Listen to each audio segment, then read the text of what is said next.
Deutsch lernen durch Hören. Sommerferien auf einem Kreuzfahrtschiff.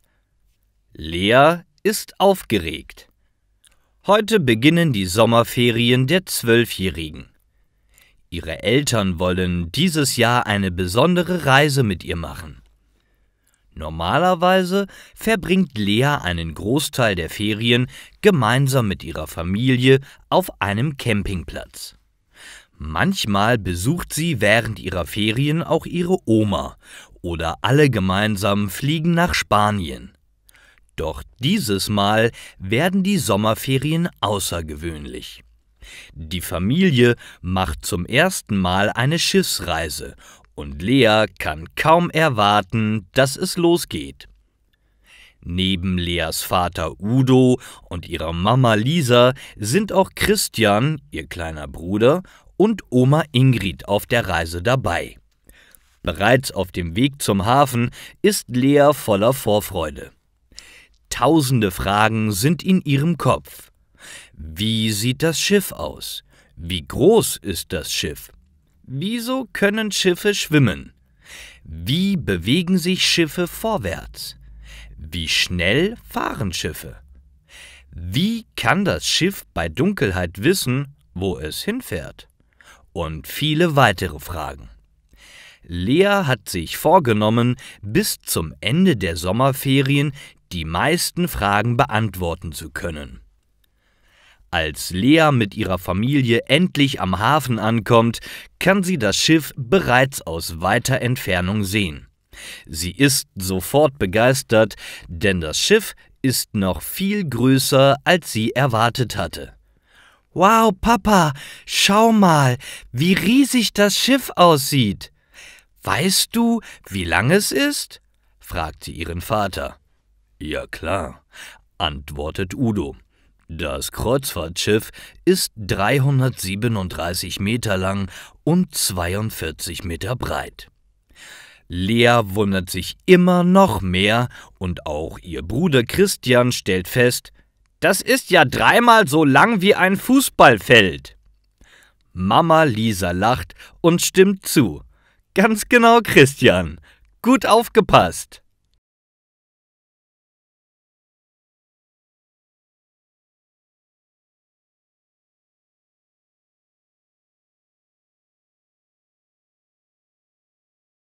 Leinen los. Die Kreuzfahrt beginnt. Nachdem Papa Udo das Auto geparkt und die Koffer aus dem Kofferraum geholt hat, geht die Familie gemeinsam in Richtung Eingang. »Hast du schon mal ein so großes Schiff gesehen, Oma?« fragt Lea. »Nein, Lea, das habe ich nicht. Auch ich bin sehr beeindruckt.« Kurz vor dem Schiff bleibt Lea stehen und schaut verwundert nach oben auf das Schiff. »Was ist los?« fragt Udo. »Schau mal, Papa, wie viele Fenster es gibt. Einige davon sind rechteckig, wie bei uns zu Hause. Und unten am Schiff sind einige Fenster rund.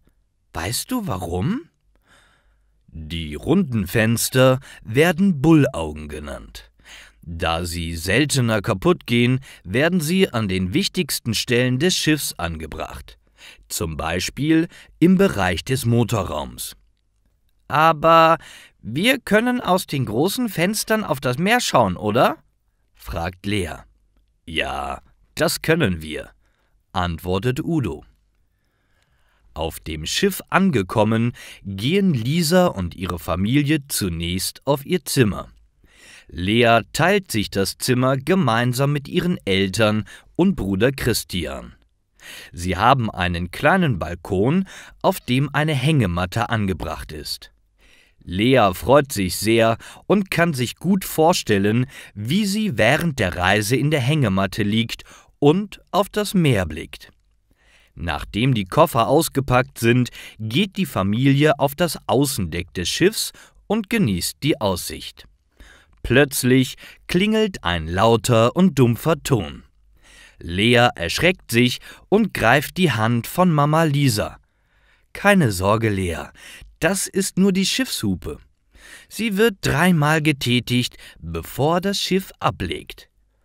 Nach 2 weiteren Signaltönen fährt das Schiff langsam los und Lea schaut in Richtung Hafen, der immer kleiner erscheint und schon bald am Horizont verschwunden ist.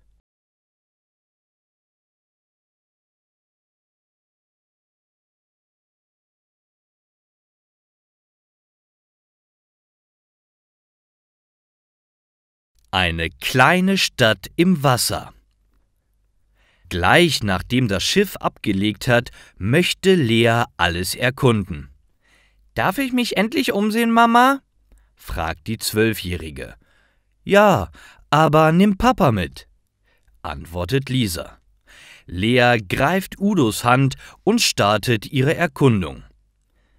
Lea merkt schnell, dass das Schiff alles zu bieten hat, was sie sich vorstellen kann. Während ihres Spaziergangs stellt sie fest, dass es 6 große Pools und einen Wasserpark gibt. »Darf ich dort überall schwimmen gehen, Papa?« »Na klar, aber das machen wir morgen«, antwortet er. Außerdem gehen die beiden an insgesamt 17 Restaurants, 18 Clubs, einem großen Wellnessbereich und einer Shoppingmeile vorbei, die sogar einen Schmuckladen hat. Lea ist beeindruckt. Auf dem obersten Deck gibt es auch noch einen Sportbereich, auf dem Basketball, Fußball und Volleyball gespielt werden kann. »Dort kann Christian Fußball spielen, Papa. Darüber wird er sich bestimmt freuen.« »Ja, da hast du recht«, stimmt Udo zu. Am Ende ihres Spaziergangs kommen beide ans hintere Ende des Schiffs. Dort gibt es ein Restaurant und Sitzmöglichkeiten unter freiem Himmel. Mittlerweile ist es dunkel geworden und die Lichter leuchten schön und die Atmosphäre hier ist unglaublich gemütlich. Lisa, Christian und Oma Ingrid haben bereits an einem Tisch Platz genommen. »Ich komme mir vor wie in einer kleinen Stadt auf dem Wasser«, sagt Lea. Oma Ingrid und Mama Lisa stimmen lachend zu. »Uns geht es genauso«, sagen sie. Nach dem Abendessen unter freiem Himmel und bei Meeresrauschen geht die Familie auf ihr Zimmer. Auch wenn Lea nach einem langen und anstrengenden Tag sehr müde ist, möchte sie noch nicht schlafen. Sie legt sich in die Hängematte auf dem Balkon, blickt auf das dunkle Meer und genießt die Aussicht und die frische Luft des Meeres, bis sie einschläft. Nach einigen Tagen auf dem Kreuzfahrtschiff kennt sich Lea bereits bestens aus und genießt ihre Ferien. Alle 2 Tage hält das Schiff an einem anderen Hafen. Dann geht sie gemeinsam mit ihren Eltern, ihrem Bruder und ihrer Oma auf eine Stadtrundfahrt. Auf diese Weise hat sie bereits Cadiz, Malaga und Cartagena kennengelernt. Morgen legt das Schiff in Barcelona an, bevor es zurück nach Hause fährt.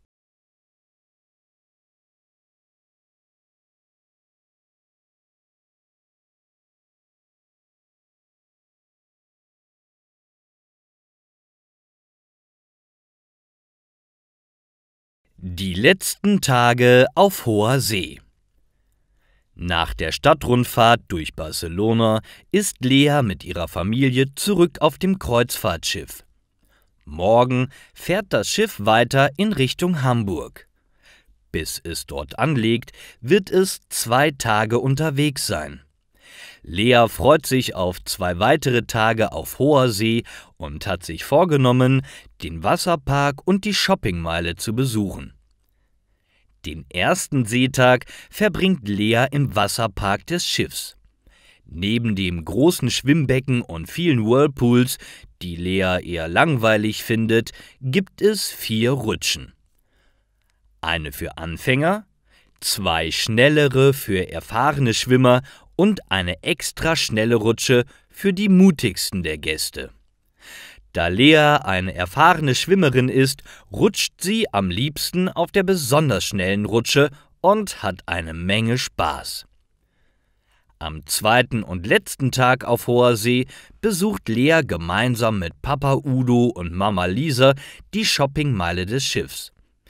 »Darf ich mir heute etwas aussuchen?« fragt sie ihren Vater. »Na klar«, antwortet Udo. »Aber nur eine Sache«, ergänzt Lisa. Lea sucht einen Gegenstand, der sie für immer an die schöne Reise und die Zeit auf dem Schiff erinnert. Nach einer Weile ruft sie ihren Papa und zeigt auf ein Schmuckgeschäft. »Diese Kette möchte ich haben, Papa«, sagt sie zu Udo. »Ja, die ist wirklich schön«, sagt er. »Wieso genau soll es diese Kette sein? Kannst du mir das erklären?« fragt er Lea. Die 12-Jährige dreht den Kopf zur Seite und denkt über die Frage ihres Vaters nach. Dann erklärt sie: »Die kleinen Anhänger der Kette zeigen alles, was ich hier erlebt habe.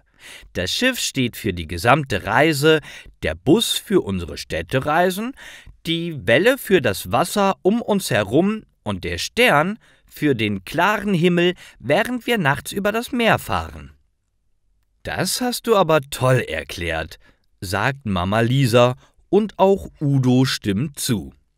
Dann kaufen sie Lea die Kette, die sie immer an die schöne Familienreise erinnern wird.